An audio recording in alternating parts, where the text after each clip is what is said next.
India. India. India. India. A land that redefined what it means to be bold.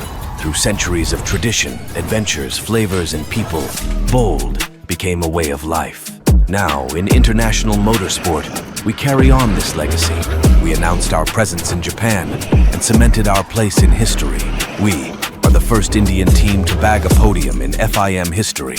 We are INDE Racing, and for India, we ride. I think I would want to focus on the word boldly Indian. The reason that specific word is because when I went to MotoGP, obviously MotoGP, you've seen it, Delhi hosted it, and there are a lot of fans out there, but not a single team for our Indians to cheer. Some of us who own Ducatis maybe are cheering for Ducati team, and some of us who probably know one or two names do cheer. But at the end of the day, we are a country with about 300 million bikers, registered bikers. And we don't have a team to cheer for. And we wanted to change the narrative. And when we went out there just looking for a reason why we don't have a team, some of the people commented that we are not bold enough. I mean, we're not adventurous enough. Some of those motorsport risks life, and we talk about, death in a sport much more than what happens on the road. There's a lot of deaths every day on the road. People not wearing helmets. We risk it all, but I think when it comes to sport, I think we're a little more careful. But having said that, if you look back at what's happening in the world of adventure, in the world of mountaineering, let's say, in the world of pushing the realm of sport, we are sort of not there yet, and that's probably one of the reasons why we wanted to focus on what's happening and how we could probably get down there. Just to take you down a little bit of history, I mean, we were not, you can't say that Indians are not bold. I mean, if you look at that, this was 4th century. We were explorers. We were going around the world. We were not really conquering, but obviously infusing our tradition and culture across multiple countries. You are all travelers, I'm sure. You must have seen Hindu influence, and not just the Hindu part of it, but the influence of our rulers, influence of the temples and everything across the world. We obviously have Aryabhatta. We have, of course, we're the country that gave Kama Sutra. We're bold, quite bold for sure. We got Rig Veda, the Bhagavad Gita. I mean, with our philosophical musings, it's bold. If you look at, I don't think you can see that screen down there. The bottom, I think we expected this to be a bigger presentation, but the bottom thing is where we're talking about India's GDP. India's GDP from the 4th century BC up until the 17th century was the top GDP in the world. We are talking about, 20 years of being at the top, and somehow we lost track in the Industrial Revolution. Again, I know I'm preaching to the choir here. I just want to set the context. I know that you probably have a lot more history in this, but I do want to bring it to the attention that where we lost our boldness, which is if you look at how far the dip was. Yeah, so we went from a country with the highest per capita up until the 17th century, and by 1993 we were matching the per capita of the Dutch in the 16th century. What happened there? What happened there was deindustrialization. I don't know what the reasons were. Could be because the British came in, because our focus was on independence, focus was on a lot of things other than, of course, industrialization. So what happened there was eventually us focusing on a lot of things that's related with livelihood. And maybe that's where our adventure spirit was sort of thrown out the window. I don't know. I don't have the answers for it. But right now, I think the need of the hour is to get that back. I think we're talking about economy, we're talking about elections, we're talking about how things are looking forward for us. And I think it's a representation of where we want to get to in the future. Yeah, Jaishek, I think nobody could have said better than that. I think it's a matter of pride. I think in the global hallways as well, when Jaishankar talks about India being bold, I think that's an epitome of what he talks about India being bold. It's making its choices right now. It's making choices that works for India. It's making its choices that suits us and not necessarily a framework of what is being told to us either by the East or the West. I think it's a great example of that. And I do want to talk about a few more examples before we get to the crux of what we're trying to deal here. So what's happening there is we are not following somebody else's history. We are making our own history. We're not the second country, we're not the third country. We're the first country to get out there on the far side of the moon. That's us, I think, India believing in the fact that we could do things that's not necessarily laid out to us. We could be adventurous, we could be bold to go out there and try some missions that hasn't been done before. 20 years back, I went to Canada to do my undergrad. Back then, the vision was, okay, we will sort of make it to the middle management. I haven't seen anybody who are CEOs of a Fortune 500 company at that point. It was more to do with, hey, we will become good directors, we will become good vice presidents. But there comes a point when you have to lead a company. I don't think, it is in my vision. We were not there yet. But now, the kids don't wake up to, a future or a past that they doubt. I think my son right now doesn't even have a clue or an iota of the fact that we probably cannot even do it. I mean, that thing never arises. And that picture right there, I think it's a very proud moment for all of us to talk about how we do things boldly in business. That's a great vision. Our politics that we saw, our technology, our business, they're all on the path, for showing us the way. But here comes sport, and I think it's a very bold moment for India in sport, because if you look at it, we had our first gold medal in javelin, and next thing you know, I mean, that's one moment where people started believing in themselves, and next thing you know, we've got a silver medal as well in Asian. We are knocking on the doors. I think the next top 5 would be coming from India. I mean, that just shows that you just need one person to showcase what can be done. And it becomes an easier story to believe for the kids, for the next generation, that a lot more can be done. Here, what's happening here, I don't know if you have followed this, the English commentator was talking about the fact that if you look at that numbers there, that's since 1996 or 98, 98 CWG, Commonwealth Games. You don't see any other flag there other than Kenya. That's bronze, silver, gold, bronze, silver, gold, bronze, silver, gold. Now what happened there was a moment where the English commentator was really talking up and prepping up our Indian runner, where he was coming in 4th, and he was talking about that being a very proud moment for the country, that he's coming in 4th and he's keeping up pace with the Kenyans and all of that, and then we started believing in ourselves. I think this was a moment when he broke his own record, his national record, and he was gunning for gold. And you could see that, it was pretty close. The bronze and the silver was quite far out. The silver and the other Kenya was quite far out. And given another 10 meters, we would have probably got the gold. So we probably calculated it a little wrong. 310 meters should have been what it was. Did anybody see this race? No, you did? Yeah. How was your chest beating? Proud? I wanted to get a medal, unfortunately they didn't. Yeah, but But it was a great breakthrough. it was, and it was a point where they were the world champions. The US had the world record, and they were close on their heels. In this one race, we broke the Asian record. We beat the Great Britain. We beat the Jamaicans. That's a story that we started believing in ourselves. I think the word bold that I'm talking about, I think it's coming closer to a point where we are getting bold to believe that we can do things. Yeah, and this is our Asian Games. This is a point where 2018 we had 70 medals, and we finished the previous Asian Games with 107, I believe. My statistics are a little off maybe, but 107 is the number. So that's again going back to what I was talking about earlier. I think we are believing in ourselves. I think we are doing things differently for bold. As KSG, what we want to do is we want to be that platform. We want to be that platform where we're championing that boldly Indian concept and spirit. We want to do things that hasn't been done so far, and we want to do it differently. We just don't want to be also rants. We want to create an environment where, if possible, we can project ourselves to the top of the world.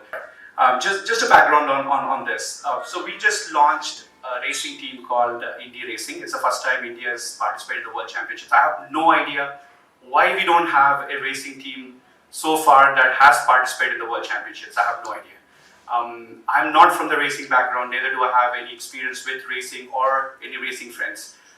It all started just in that MotoGP moment where I felt India should need a team, and then India will have to participate in the World Championships. The dream was, maybe, I don't know, at that point, I thought, maybe 10 years down the lane, it's a generational investment. We will invest into this 10 years down the lane. We would have a situation where we might probably win, right? So we went out there, we just picked up a team. We made sure it was a cheaper team because obviously I'm not a rich guy, can't afford bigger MotoGP stuff. But we went out there and bought a team. As Indians, we're not there yet in terms of competing on the world platform. That's because of lack of choices, lack of experience, lack of opportunities, and that's what we want to change right now. So we have the international riders riding for us. In a way, it's probably a good thing that we finally have them working for us as well. So when we made this video, it was important for us to mix a bit of history into this. That song is Kala Bhairava song. We kind of sat around and tried to make a music out of it that suits the racing theme and all of that. We were quite careful in making sure that the historical bit of it is also reflected in the future bit of it on how we are doing things. And so we sort of declared in the papers that when the press asks you, hey, what are your chances? We're going to say 100%. We're going to say we're going to win because we're not going to go out there thinking we might lose. And to go out there, when I was there in Japan, I walked into the arena and I see Honda with 3 semi-trailer trucks with about 40 mechanics. It was a sight to behold. It was scary actually. I'm thinking in my mind, man, what did I get into? I'm going to make a fool of myself. I hope India is not the last in the race and all of that, right? So yeah, I did get some negative thoughts about that. But having said that, we went in there. We made some very quick decisions to fly in a version of a bike that was still being tested. Luckily, we got access to it because again, India being a huge market. It's not me that was able to convince. It was Indian market size. The guys out there was willing to get the bikes to us. They airlifted those bikes because eventually they want to come into the Indian market. So when I go out there, the governor of Osaka was there. He was quite interested in the Indian story. Everybody seems to be interested in the Indian story. I'm sure you guys would have had the same effect globally when you travel, but it is more evident in sport because when you go there, it's they all want to come back into the Indian market. They want a gateway into the Indian market. And as much as we want to go out there, I think the world is also waiting for us to step up. The world is waiting for us to go grab what we can. And the rest is history. We actually won the women. There's the men, women, and the overall championship. We made it to the podium as a third for Team Indy, and we won the women championship as well.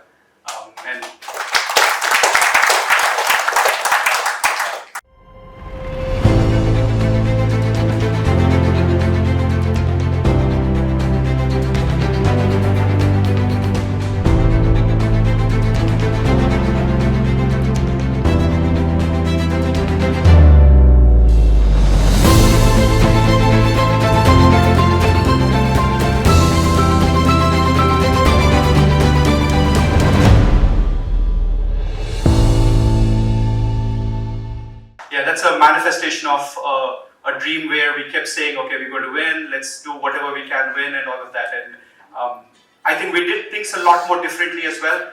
We made sure, our riders traveled, much more luxuriously because, everybody else don't do that. We ensured the world around them is taken care. Things that I have an experience with, with our other sport teams that, others probably didn't have that luxury of it. So.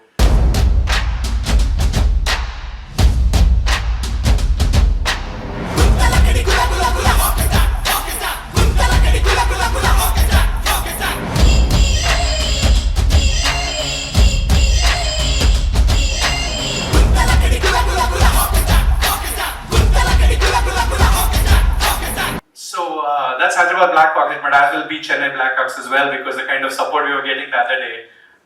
Thank you so much for coming in. There's quite a few of you actually have come in as well and cheered us. I'm hoping a lot more of you can come on the 9th to cheer us there in the stadium. Yeah, we are not playing against the Chennai, so please do come.